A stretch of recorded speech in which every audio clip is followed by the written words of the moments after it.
Velavan stores Usman road T Nagar Chennai மற்றும் தூத்துக்குடி.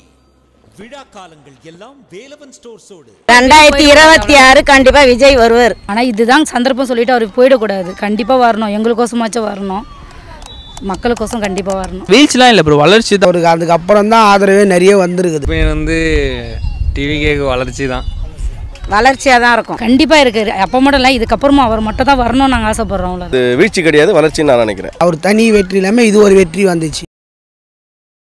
வளர்ச்சியாக தான் இருக்கும். கண்டிப்பாக அவர் வர்றதுக்கு நிறைய வாய்ப்பு இருக்குது. விஜய் கண்டிப்பாக வருவார். அவர் ஒன்றும் எல்லாரையும் வாங்கன்னு வாங்க மாநாடு போடுறேன்றார். குழந்தைங்களாம் தூயின் வாங்கன்னு சொல்லலைல்ல. அவர் மேலே எதுக்கு? அவர்லாம் காரணம் கிடையவே கிடையாது.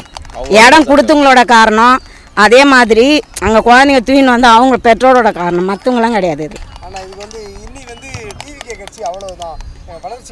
அவர் தான்ப்பா வருவார். இது ஒரு காரணமா 2026 கண்டிப்பா விஜய் வருவார்.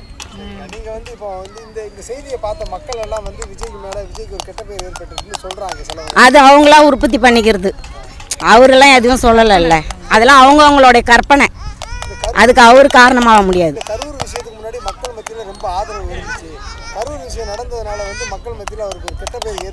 அவருக்கு இன்னமும் இருக்கு, கெட்ட பேர்லாம் ஏற்படலை. அவருக்கு இன்னமும் அவர் மேலே நம்பிக்கை இருக்குது. நாங்கள் எல்லாம் அவருக்கு தான் போடுவோம். 2026 விஜய் தான் வருவார். அவர் தான் அப்படிலாம். இதுக்கப்புறமும் அவர் தான் இந்த இருக்கணும் அப்படின்னு நாங்கள் ஆசைப்படுறோம், அவ்வளோதான். இந்த கரூர் விஷயம் நடந்த பிறகு மக்கள் மத்தியில் வந்து அவருக்கு ஒரு பேர் கெட்ட பேர் ஆயிடுச்சு. இனி வந்து டிவிக்கு அவ்வளவுதான் அப்படிங்கிறாங்க. அப்படிலாம் கிடையாது சார். ஏன்னா அவர் வரக்கூடாதுன்னு கூட இருக்கலாம்ல, வாய்ப்பு இருக்குது. ஆனால் இதுதான் சந்தர்ப்பம் சொல்லிட்டு அவர் போயிடக்கூடாது. கண்டிப்பாக வரணும், எங்களுக்கோசமாச்சும் வரணும், மக்களுக்கோசம் கண்டிப்பாக வரணும், அவ்வளோதான். கண்டிப்பாக இருக்குது. அப்போ மட்டும் இல்லை, இதுக்கப்புறமா அவர் மட்டும் தான் வரணும்னு நாங்கள் ஆசைப்படுறோம், அவ்வளோதான். ஆனால் இந்த மக்கள் மத்தியில் பேர் இல்லை, இது வந்து ஒரு வீழ்ச்சி ஆயிரும், டிவிக்கே வந்து போயிடுச்சு அவ்வளோதான் அப்படிங்கிறாங்க. அப்படிலாம் போகாது சார். கண்டிப்பாக போகாது சார். கண்டிப்பாக அவர் தான் வரணும், அவ்வளோதான். என்னுடைய ஆசை அதுதான். எப்படி பார்க்குறீங்க இது வீழ்ச்சி? அதை பற்றி என்ன நினைக்கிறீங்க? இதோட டிவிக்கு வீழ்ந்துருச்சு, இன்னும் டிவிக்கு மேலே எழுந்து வர வாய்ப்பே இல்லைங்கிறாங்க. டிவிக்கு விழுந்துச்சுன்னு யார் சொன்னா ப்ரோ? யாரும் சொல்கிறாங்க. என்னன்னா இந்த மாதிரி ஒரு நடந்துருச்சு, விஜய் கட்சிக்கு போனதுனால தான் இவ்வளோ உயிரிழப்பு ஆயிடுச்சு அப்படிங்கிறாங்க. இல்லை அது விஜய் மேலாம் தப்பு கிடையாது. ஆமாம். என்ன காரணம்? விஜய் வர்றாரு, புதுசாக ஒரு தலைவர் வர்றாரு.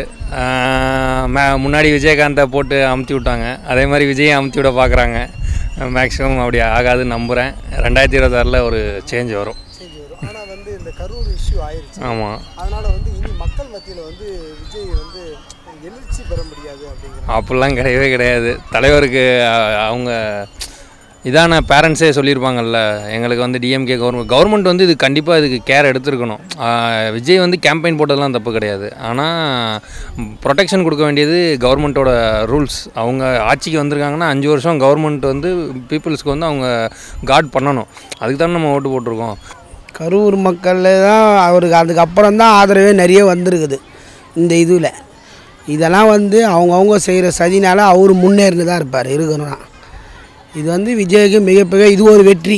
அவர் தனி வெற்றி இல்லாமல் இது ஒரு வெற்றி வந்துச்சு இருக்கிறது மட்டுமே.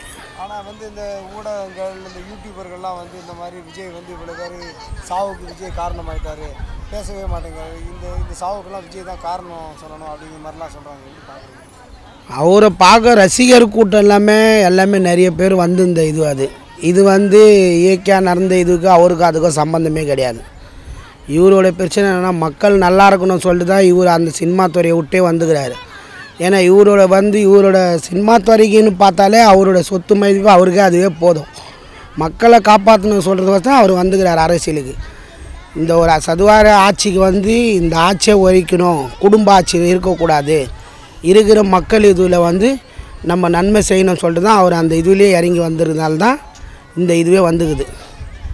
இதுக்கும் அவருக்கும் சம்பந்தமே கிடையாது. 2026 எப்படி இருக்குண்ணா வெற்றி வாய்ப்பு விஜய்? 2026 அவர் தான் வெற்றி, ஃபுல் வெற்றி அவருக்கு தான் வரும். நான் வந்து பக்கா அதிமுக இது தான் இருக்குது, நம்ம பரம்பரை அதிமுக தான். ஆனால் எங்கள் இதுவும் வந்து ஃபுல்லாக விஜய்க்கு தான் ஓட்டு இது வரும், விஜய்க்கு தான் வரும். கரூர் இஷ்யூக்கு அப்புறம் வந்து விஜய்க்கு வீழ்ச்சியாக வளர்ச்சி அது வந்து மக்கள் மேலே தான் தப்பு. அவர் ஆல்ரெடி சொல்லிட்டாரு, குழந்தைங்கள கூட்டு வராதீங்க, பெண்களை கூட்டு வராதீங்க, வயசானவங்க வராதீங்க சொல்லிட்டாரு. ஆனால் கூட்டத்தில் வந்து விழுந்துட்டு அது விஜய் தான் சாவச்சிட்டாரு அப்படி சொன்னால் எப்படி? அது இப்போது சிஎம் தான் மீட்டிங் நடத்துகிறாரு, அதில் எவ்வளோ டெத்து நடக்குது, ஆனால் அதெல்லாம் வெளியே வர மாட்டேங்குது, அதெல்லாம் நியூஸ் போடவே மாட்டுறாங்க. ஆனால் டிவிகளில் போகிறது மட்டும் பெருசாகிறாங்க. அப்போ அது அங்கே நடக்கிறது உயிர், அங்கே போகிறது உயிர் கிடையாதா? அப்போ இங்கே போகிறது பண்ணால் உயிரா? அதுமாரி நிறைய கொஸ்டின்ஸ்லாம் இருக்குது ப்ரோ. ஆனால் அது வந்து யாருமே வந்து இது பண்ண மாட்டுறாங்க, ஒத்துக்க மாட்டுறாங்க. விஜய்க்கு எல்லாம் ஆப்போசிட்டாக தான் இருக்கனால அது நெகட்டிவாக ஸ்ப்ரெட் ஆகுது அந்த நியூஸ் எல்லாமே. எப்படி பார்க்குறீங்க? விஜய் மட்டும் இவ்வளோ பிரச்சனைகள் எங்கே போனால் பிரச்சனை, இது மட்டும் இல்லை, விஜயோட ஸ்டார்டிங் சினிமா கேரியர்லேருந்து விஜய்னாலே பிரச்சனை. அது அவர் அப்போத்துலேருந்தே அவருக்கு ஹேட்டர்ஸ் வந்து அதிகமாக இருந்துச்சு. ஸோ சினிமாலேயும் அந்த ஹேட்டர்ஸ்லாம் தாண்டி அவர் வின் பண்ணிட்டார். ஸோ திரும்பவும் அரசியலில் வந்து இது நல்லது செய்யலாம் அப்படி சொல்லிட்டு திரும்பவும் நம்ம தமிழ்நாட்டுக்கு வரலாம் வந்து அரசியலில் வந்தார்னா திரும்ப அவருக்கு ஹேட்டர்ஸ் அதிகமாகுது. ஸ்டார்டிங் ஸ்டேஜில் அவருக்கு ஹேட்டர்ஸ் இப்போ அரசியலில் வரும்போது அவ்வளோ இது பண்ணல. ஸோ கூட்டம் அதிகமாக சப்போர்ட் அதிகமாக இப்போ அவருக்கு ஹேட்டர்ஸ் நிறையா ஆகுறாங்க. ஏன்னா இப்போ வந்தவன் வந்து கட்சி ஆரம்பித்து அதுக்குள்ளே இவ்வளோ கூட்டம் சேர்ந்துட்டாங்க, ஜெயிச்சிருவானோ, ஆப்போசிட்டாக செகண்ட் பார்ட்டியாக வந்துடுவானோ, எதிர்கட்சியாக வந்துடுவான்னு சொல்லிட்டு நிறைய பேர் பயப்படுறாங்க. ஸோ அந்த பயம் நல்லது தானே, எதிரிகள் இருந்தால் தானே ஜெயிக்க முடியும், எதிரிகள் இல்லாமல் ஜெயிக்க முடியாதுல்ல. இப்போ சீமானு இருக்கார், ஆனால் சீமானை பற்றி யாருமே பயப்படவே இல்லையே. சீமான் இருக்கும்போது எல்லாருமே இன்னும் பேசிட்டு தான் இருக்காங்க. அவர் எவ்வளோ பேர் கட்சி இத்தனை வருஷமாக கட்சி வச்சுருக்காரு, அவரை பற்றி எந்த கூட்டமும் பயப்படலை. ஆனால் இப்போ வந்து ஒரு ஆக்டரை பற்றி ஏன் இன்றைக்கி இவ்வளோ பேர் பயப்படுறாங்க? அப்போ ஏதோ ஒன்று இருக்குது. மக்கள் ஏன் இப்போ ஜனங்க வந்து அவ்வளோ சீக்கிரம் யாருக்கும் சப்போர்ட் பண்ணிட மாட்டாங்க. ஒருத்தவங்க சப்போர்ட் பண்ணுறாங்கன்னா அப்போ அவ்வளோ ஸ்ட்ராங்காக இருக்காரு தானே அர்த்தம். இப்போ எல்லோரும் மக்கள்லாம் முட்டாளா? இல்லை, எல்லாருக்குமே படிச்சிருக்காங்க, நாலேஜ் இருக்குது. இப்போ நானும் தான் படிச்சிருக்கேன், நானும் தான் எனக்கும் நாலேஜ் இருக்குது.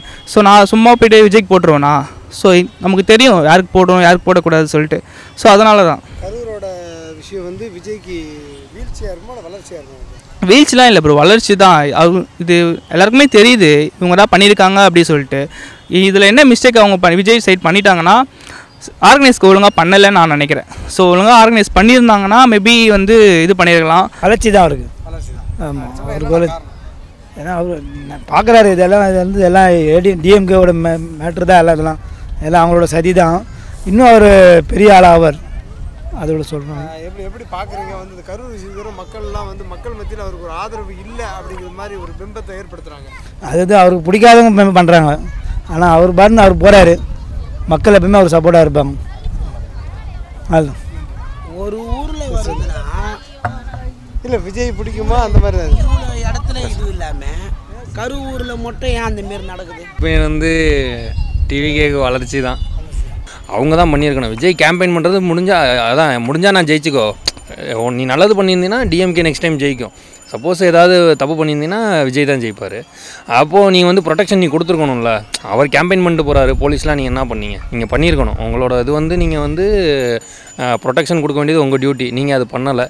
அது இருந்தாலும் ஒரு துயர சம்பவம் தான். அதுக்கு திமுக நினைச்சு இதோட வந்து முடிஞ்சிச்சு விஜய் கட்சியோட, ஏன்னா இப்படி ஒரு கெட்ட பேரை ஏற்படுத்திட்டா இனி வந்து விஜய் அவ்வளோதான் அப்படின்னாங்க. அது நடந்துருச்சுன்னு நினைக்கிறீங்களா? இல்லை இன்னும் வளர்ச்சி தான் விஜய் வளர்ச்சி? இல்லை, அது வந்து 2026 தான் டிசைட் பண்ணணும், நான் ஒருத்தன் டிசைட் பண்ண முடியாது.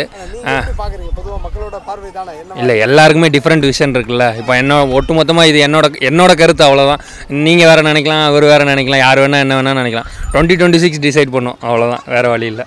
அது வீழ்ச்சியாலாம் இருக்காது சார். இது வந்து இப்போ எந்த பாலிடிக்ஸில் உள்ளே வந்தாலுமே வந்து புதுசாக வரவங்களுக்கு வந்து பழசாக இருக்கவங்க வந்து எப்போவுமே வந்து இப்போ கொடுப்பாங்க. பிரச்சனைகள் நிறைய வரும், இதில் நிறைய இஷ்யூஸும் இருக்கும். சரியா, அதெல்லாம் தாண்டி தான் வர்றதுக்கு தான் பிளான் பண்ணி தான் இத்தனை வருஷம் பொறுத்து வந்திருக்காங்க. ஸோ அதனால் அது வந்து இது வீழ்ச்சி கிடையாது, வளர்ச்சின்னு நான் நினைக்கிறேன்.